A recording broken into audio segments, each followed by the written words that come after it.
Chapter 1. Nick. If you ask the kids and the teacher at Lincoln Elementary School to make 3 lists, all the really bad kids, all the really smart kids, and all the really good kids, Nick Allen would not be on any of them. Nick deserves a list of his own, and everyone knew it. Was Nick a troublemaker? Hard to say. One thing's for sure. Nick Allen had plenty of ideas, and he knew what to do with them. One time in 3rd grade, Nick decided to turn Miss DeVar's room into a tropical island. What kid in Hampshire isn't ready for the little summer in February? So first, he got everyone to make small palm trees out of green and brown construction papers and taped them onto the corner of each desk. Miss DeVar had only have been a teacher for about 6 months, and she was delighted. That's so cute. The other day, all the girls wore paper flowers in their hair and all the boys wore sunglasses and beach hats. Miss DeVar clapped her hands and said, "It's so colorful." The day after that, Nick turned the classroom in a while, and Nick was just the guy to deliver it. About a year later, Nick made the great blackbird discovery. One night, he learned in the TV show that red-winged blackbirds give this high-pitched chirp when a hawk or some other danger comes near. Because of the way sound travels, the hunter bird can't tell where the high-pitched chirp is coming from. The next day during silent reading, Nick glanced at his teacher and he noticed that Mrs. Avery's nose were curved, kind of like the beak of a hawk. So Nick let out a high, squeaky blackbird peep. Mrs. Avery jerked her head up from her book and looked around. She couldn't tell who did it, so she just said, "Shh," to the whole class. A minute later, Nick did it again. Louder. Peep! This time, there was a little giggling from the class.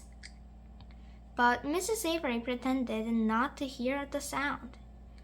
And about 15 seconds later, she slowly stood up and walked to the back of the classroom.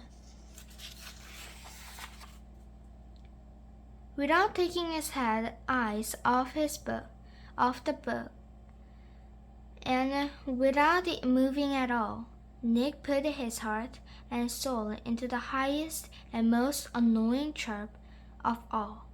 Peep! Mrs. Avery pounded. "Janet Fist, you stop that this instant." Janet, who was sitting 4 rows away from Nick, primarily turned white, then bright crimson. "But it wasn't me, honest." There was a catch in Janet's voice, as if she might cry. Mrs. Avery knew she had made a mistake, and she apologized to Janet. "But someone is asking for a big trouble," said Mrs. Avery, looking more and like a hawk every second. Nick kept reading, and he didn't make a peep. At lunchtime, Nick talked to Janet. He felt bad that Mrs. Avery had punished on her. Janet lived in Nick's neighborhood, and sometimes they played together. She was good at baseball, and she was better at soccer than most of the kids in the whole school, boys or girls. Nick said, "Hey, Janet, I'm sorry you got yelled at during reading. It was my fault. I was the one who made that sound." "You did?" said Janet. "But how come Mrs. Avery thought it was me?" So Nick told her about the blackbirds, and Janet thought it was pretty interesting. Then she tried making a peep or two. And Janet's chirp was even higher and squeakier than Nick's. She promised to keep something a secret. Keep everything a secret.